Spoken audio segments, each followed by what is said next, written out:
तो मैं कह रहा था दूसरा उपहार ऋषियों का है, ऋषियों का, क्योंकि भारत के जो ऋषि हैं वो ऋषि नहीं, वैज्ञानिक हैं।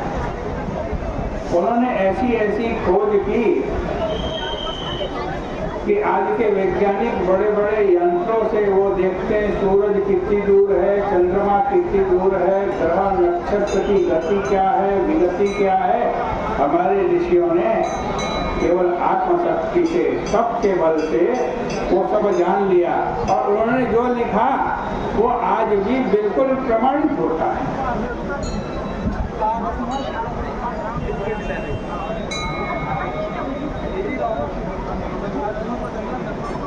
भारत के ऋषियों ने अपने ज्ञान से, अपने आचरण से केवल भारत को ही नहीं, पूरे विश्व को ज्ञान दिया है। इसलिए भारत विश्व गुरु कहलाता है। मनु जी महाराज अपनी मनु संहिता में लिखते हैं, एतत् देश प्रसूतस्य सकाशादग्रजन्मनः स्वं चरित्रं शिक्षेरन् पृथिव्यां सर्वमानव। एतत् देश प्रसूतस्य, इस देश के अंदर उत्पन्न होने वाले जो कौन है, हमारे ऋषि हैं, हमारे मुनि।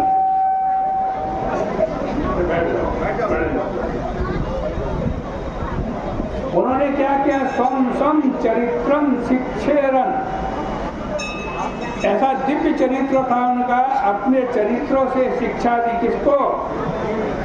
केवल भारतवर्ष को ही नहीं, पृथिव्याम सर्वमानवा, पृथ्वी के सभी मनुष्यों को शिक्षा दी। हम उन्हीं ऋषि की संतान हैं।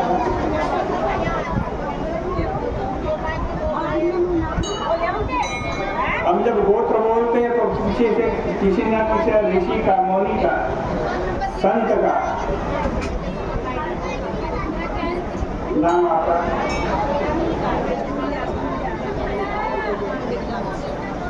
जिन ऋषियों ने अपने ज्ञान से पूरे विश्व को चमत्कृत किया, पूरे विश्व को ज्ञान दिया, उन ऋषियों की हम संतान हैं।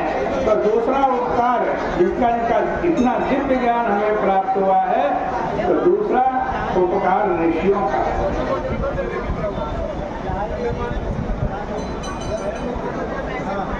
और तीसरे नंबर पे आते हमारे पितर। पितर न होते तो हम भी न होते। ये जो हमारे को शरीर मिला है ना, मानव चूल्हा, ये पितरों की कृपा से मिला है।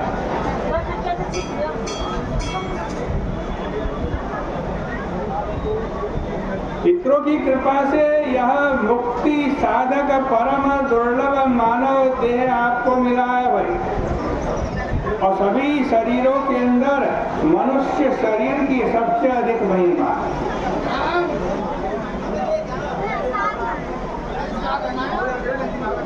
काय नर तन समान हो कब न हो देहो, मनुष्य के शरीर के समान कोई देह नहीं, क्योंकि इस मनुष्य शरीर से ही स्वर्ग नरक अपवर्ग निषेधी। इसी मनुष्य शरीर से ही पुण्य करके, धर्म करके स्वर्ग में जा सकते हो।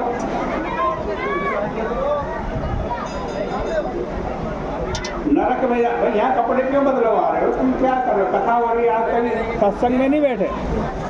यहाँ आगे ही कथा, कपड़े बदलवा रहे हो। अरे किनारे चला जाए बेटा, उधर जाके बेटा।